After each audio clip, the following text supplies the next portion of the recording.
Putin alla celebrazione della Pasqua ortodossa. A Mosca si attende l'arrivo martedì del segretario generale dell'ONU. Sentiamo il corrispondente Sergio Pavini.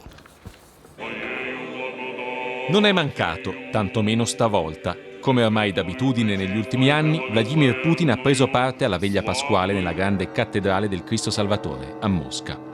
Accanto a lui il sindaco della capitale, Sergei Sobyanin, e liturgia di mezzanotte officiata dal patriarca della Chiesa ortodossa russa, Kirill, che appoggia fortemente l'intervento militare russo in Ucraina.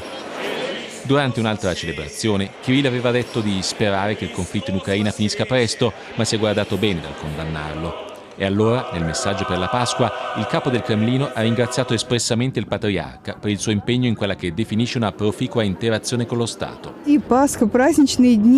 Certo, è Pasqua, ci dice Natalia, ma quando torno a casa e accendo la TV, vedo solo armi e morti. Come si fa a essere felici in un giorno così?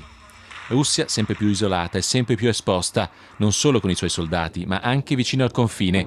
Anche oggi denunciati attacchi ucraini contro villaggi nelle regioni di Belgorod e Kursk. Nuovo forte appello di Papa Francesco che dice la pace è possibile. Giovan Battista Brunori.